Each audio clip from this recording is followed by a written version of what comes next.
Tribuners, apa kabar kalian semua? Semoga selalu dalam keadaan baik ya. Balik lagi nih sama aku Anissa Handayani dalam ngobrol-ngobrol di balik layar Tribun Jakarta. Sehari lagi nih kita memperingati Hari Ulang Tahun Republik Indonesia yang ke-78 tahun. Setiap tahunnya momen kemerdekaan selalu diperingati meriah oleh seluruh masyarakat Indonesia.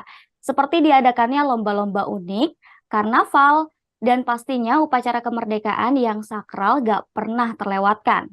Tapi gak cuma bercerita tentang kemeriahannya aja nih. Kali ini aku bakalan ngebahas momen kemerdekaan beserta sejarahnya yang menarik. Salah satunya tentang bendera merah putih hasil jahitan tangan Ibu Fatmawati yang katanya kainnya berasal dari pemberian Jepang. Bener gak sih? Daripada penasaran, langsung aja kita bahas bersama salah seorang sejarawan yakni Bondan Kanumoyoso. Halo, selamat siang Mas Bondan. Ya, selamat siang. Nah, Apa kabarnya nih Mas? ya baik. Nah, alhamdulillah. Alhamdulillah.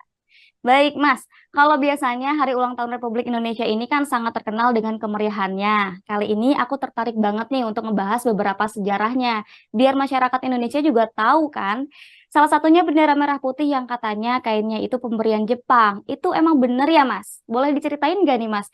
Kejadiannya itu sebenarnya seperti apa? Ya, baik.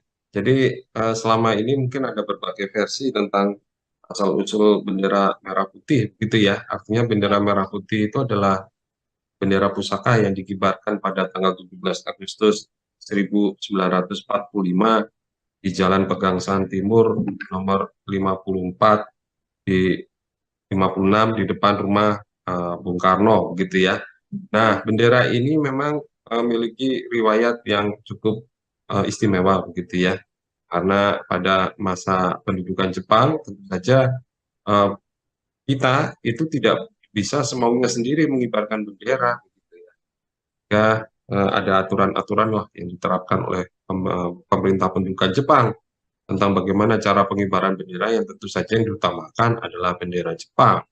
Nah, karena itulah ketika itu suasana Perang Dunia Kedua, terutama perkembangan di Pasifik yang sudah mengarah kepada kekalahan Jepang, menyebabkan Bung Karno, Bung Hatta, dan tokoh-tokoh eh, nasional Indonesia yang lain mulai memikirkan persiapan-persiapan untuk jika nanti Indonesia mendapat kesempatan untuk merdeka, karena mereka melihat inilah momentum yang paling tepat, gitu ya, untuk bisa memerdekakan Indonesia.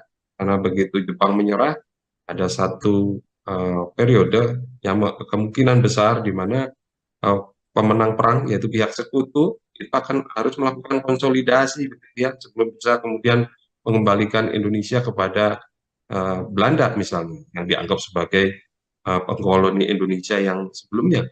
Nah, karena itulah kemudian dilakukanlah persiapan-persiapan dalam berbagai macam hal, ya. Dan sebagian dari persiapan ini juga sebetulnya didukung oleh Jepang, misalnya dalam pembentukan BPUPK, Badan Pendidik Usaha Persiapan Kemerdekaan, yaitu upaya-upaya untuk menyiapkan berbagai hal yang terkait dengan pembentukan negara Indonesia. Dalam konteks itulah kemudian Soekarno ini mengambil inisiatif ya, untuk menyiapkan sebuah bendera ya, yang nantinya akan digunakan sebagai bendera untuk proklamasi kalau kemerdekaan kita nanti dikumandangkan. Dan ini kemudian dia menugaskan, kalau kita membaca literatur atau historiografi dan penulisan atau penulisan sejarah tentang proklamasi, ada salah satu sumber yang ditulis oleh Bapak Khairul Basri, salah seorang pemuda ketika itu yang bekerja di kantor propaganda Jepang atau Sendenpu, itu ditugaskan oleh Bung Karno untuk mencari kain yang bisa digunakan untuk bendera. Jadi sebetulnya ini bukan pemberian. Jadi pemuda Khairul Basri ketika itu mengetahui ada sebuah gudang milik Jepang di satu tempat di pintu kecil di daerah kota yang ketika itu menyimpan persediaan kain. Dan dia pergi ke sana dan kemudian mengambil material ataupun bahan kain itu yang ketika itu tersedia dalam warna salah satunya diantaranya warna merah dan putih.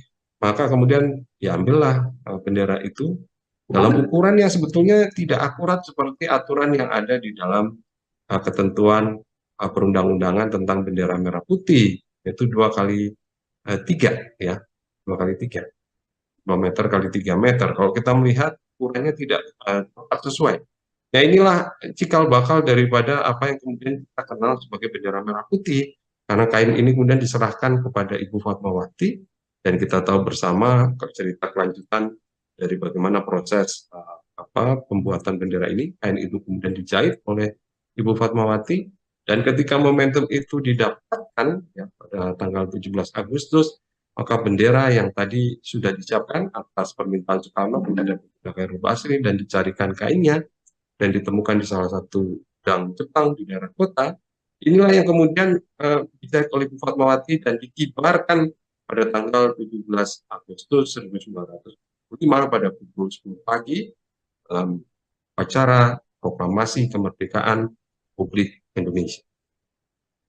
Oke, baik Mas. Jadi cerita aslinya itu memang bukan pemberian Jepang ya, melainkan memang tugas dari Soekarno kepada salah satu pemuda Betul, yang ditugaskan untuk mengambil kain di Jepang gudang milik Jepang. di gudang milik Ya, Jepang ya, baik. Jadi ya. kalau misalnya warna warna bendera merah putih itu memang dari awal dirumuskan untuk merah putih apa memang seadanya kain yang diambil aja, Mas? Ya, warna merah putih ini tentu saja punya filosofi yang Hmm, sudah sangat dikenal oleh bangsa Indonesia ya. ya. Kalau kita melihat kepada berbagai macam eh, simbolisasi ya dari warna-warna yang digunakan oleh berbagai masyarakat di seluruh penjuru Nusantara. Warna merah putih ini banyak digunakan ya. Matra di Kerajaan Sriwijaya, di Kerajaan Majapahit dan berbagai kerajaan lain gitu ya.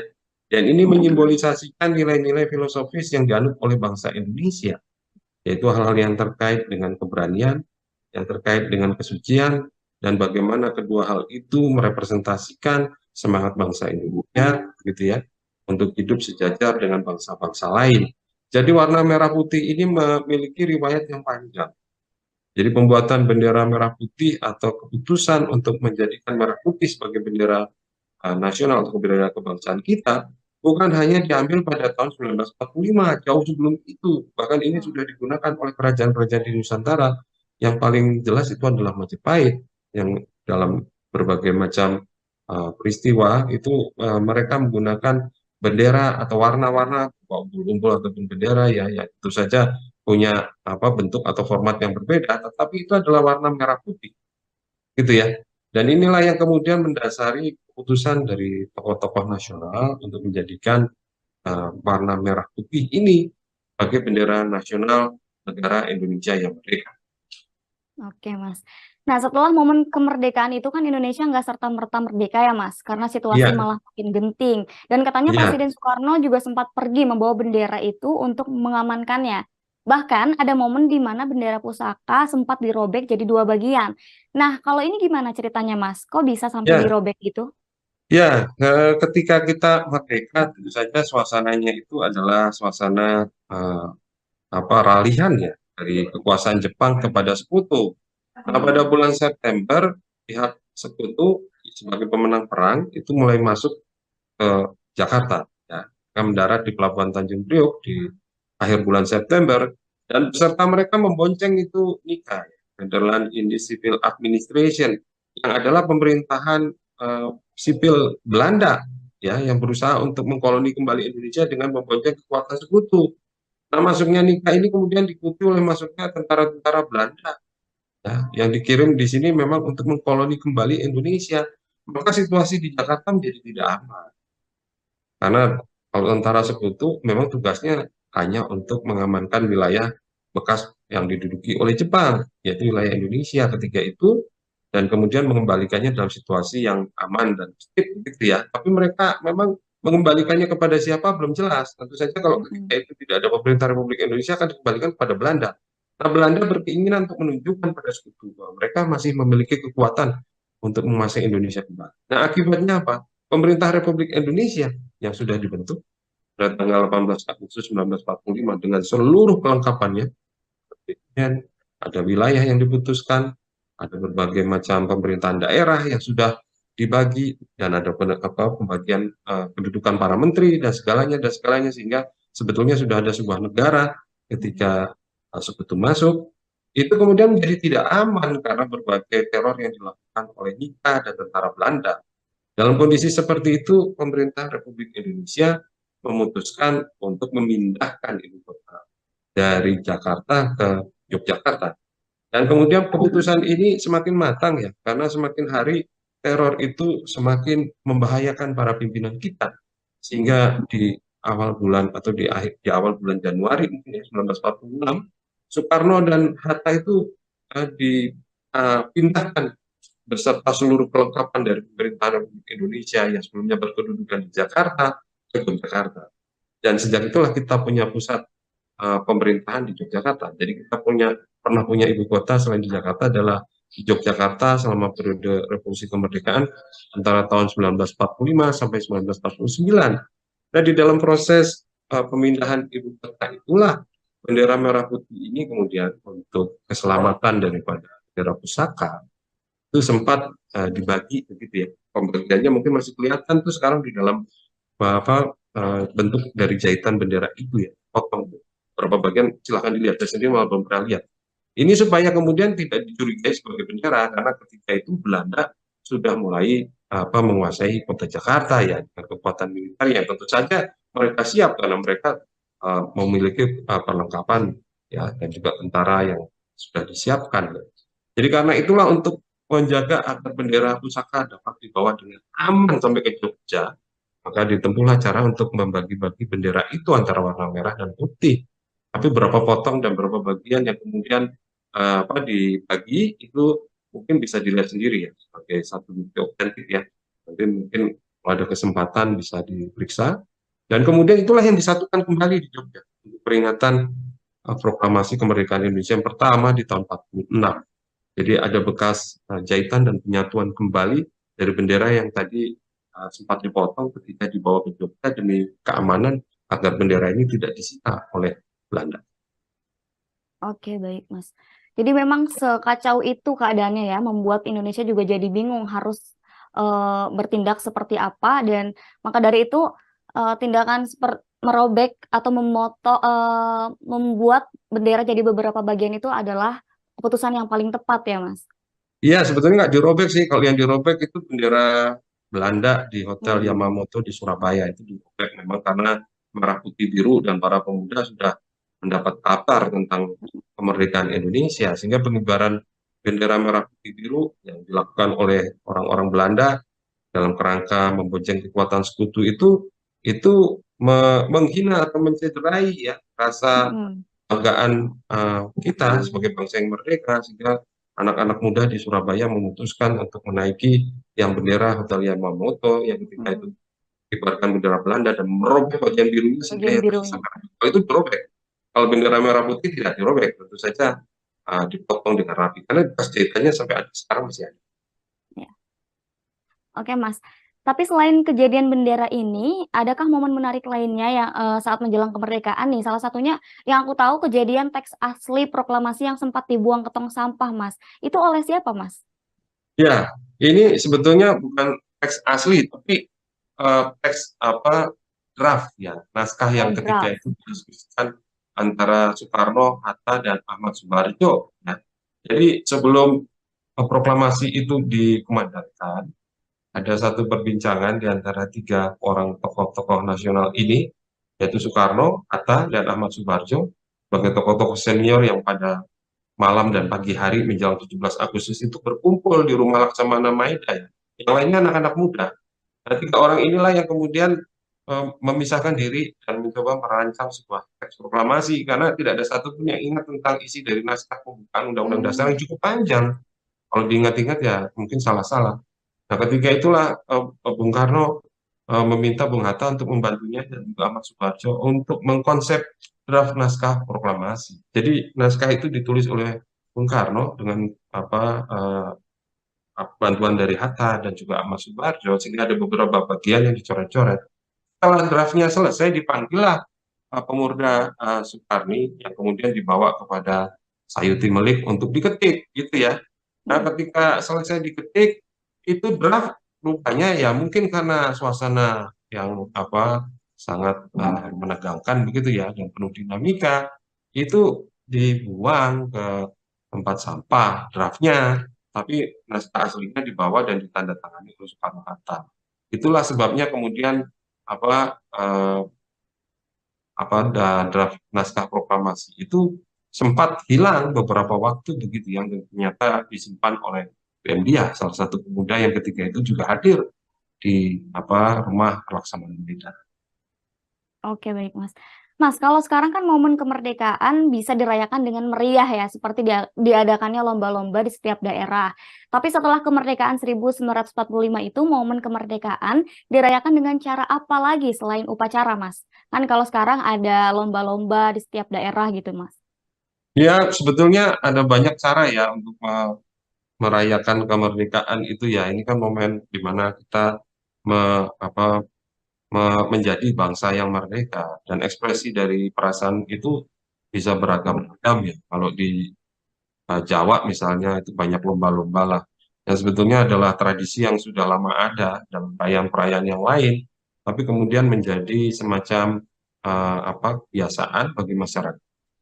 Kalau 17 Agustus ada lomba-lomba yang bisa melibatkan partisipasi seluruh masyarakat. Sebetulnya ini bagian dari ekspresi kegembiraan kita semua ya, bahwa kita sudah merdeka pada tanggal 17 Agustus. Nah, bentuknya macam-macam tentu saja, setiap wilayah berbeda-beda. Di Jakarta tentu saja berbeda dengan apa yang diselenggarakan di Surabaya, apalagi di luar Jawa misalnya. Jadi lomba-lomba ini adalah ekspresi ya yang terkait dengan masyarakat lokal, di mana penyelenggaraan dari kegiatan lomba-lomba itu. Tapi sebenarnya asal muasal lomba ini tuh dari mana sih, Mas? Pelopornya tuh siapa? Ya, saya kira sudah dari sejak masa Belanda ya, sudah biasa Hmm. itu dalam peringatan hari-hari besar ketika itu diadakan berbagai macam lomba ya. Nah, mungkin konteksnya berbeda setelah kemerdekaan kita, yaitu diselenggarakan pada tanggal 17 Agustus. Kalau ditanya kapan dimulainya, kita tidak tahu secara persis ya. Ya, Karena kemungkinan besar ini kan nuansa lokalnya sangat kuat ya. iya betul. Daerah-daerah tertentu misalnya kayak Panjat Pinang kan nggak ada itu di Sumatera atau di Sulawesi, Mm-mm. kan hanya ada di Jakarta misalnya. Iya Jadi kita betul. nggak bisa mengatakan kapan dimulainya. Dan lomba-lomba itu ekspresi lokal saya kira ya. Dengan di semua wilayah memperingatinya dengan cara yang sama saya kira. Oke, baik, Mas. Mas, ini kayaknya pertanyaan terakhir nih dari aku, Mas. Ini kan Iya, Indonesia besok berulang tahun ya, Mas. Harapan iya. Mas Bondan ke depannya untuk bangsa Indonesia ini apa, Mas? Ya, saya kira kita sekarang sudah menghadapi tantangan yang berbeda. Kalau dulu di tahun 45 itu kolonialisme misalnya, di tahun 50-an kita mengatasi ketertinggalan kita dari bangsa-bangsa lain. Tahun 60-an mungkin kita berupaya untuk mengakhiri berbagai pertikaian yang ada di dalam bangsa kita akibat perang dingin dan perbedaan ideologi. Di tahun 70-an kita melakukan pembangunan dan selanjutnya tahun 80-an, 90-an sampai dengan era reformasi. Maka di abad 21 ini tantangannya adalah era digital, Ya, itu era disrupsi. Bagaimana sebetulnya eh, teknologi digital itu telah menyebabkan banjir informasi. Kalau dulu kita itu terkungkung dalam satu komunitas masyarakat yang sangat dihegemoni oleh realita kolonialisme misalnya seperti itu.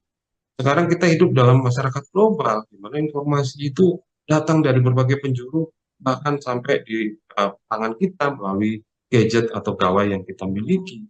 Hingga ini menyebabkan disorientasi. Nah, disinilah kemudian kemerdekaan itu memiliki makna yang sangat signifikan. Bagaimana kita menempatkan era disrupsi ini sebagai satu challenge, tantangan untuk bisa memajukan bangsa Indonesia.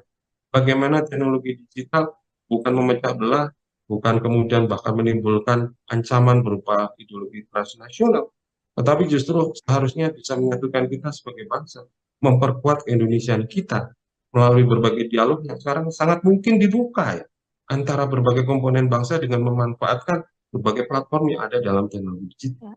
Nah, saya kira ini tantangan yang luar biasa yang memerlukan jawaban-jawaban yang konkret seperti yang pernah dilakukan oleh anak-anak muda kita di era kebangkitan nasional tahun 1908, di era Sumpah Pemuda 1928, di era Proklamasi Kemerdekaan 1945, di tahun 1965 ketika kita menghadapi ancaman perpecahan, kemudian juga di tahun 1998, maka di abad 21 ini sudah waktunya kita sebagai bangsa yang merdeka bisa memformulasikan kembali semangat kemerdekaan kita di dalam tantangan era digital. Oke, baik Mas Bondan. Menarik sekali cerita momen atau sejarah dari kemerdekaan ini. Nah, ternyata memang sejatuh bangun itu ya Indonesia diperjuangkan hingga merdeka. Tinggal sekarang kita sebagai putra-putri bangsa melanjutkan perjuangannya dengan cara kita masing-masing sesuai zaman dan tanpa menjatuhkan harkat dan martabat bangsa ya, Mas. Semoga Ya, kedepannya Indonesia beserta isinya semakin jaya dan sejahtera. Terima kasih Mas betul. Bondan sudah mau meluangkan waktunya untuk share cerita menarik ini kepada saya dan juga Tribuners di rumah. Semoga kita bisa berbincang lagi di lain waktu. Sehat selalu ya Mas Bondan. Terima kasih. Nah, itu dia Tribuners, episode ngobrol kita hari ini spesial edisi kemerdekaan. Jangan lewatkan episode menarik lainnya, saksikan hanya di YouTube Tribun Jakarta. Saya Anissa Handayani, pamit undur diri dan sampai jumpa.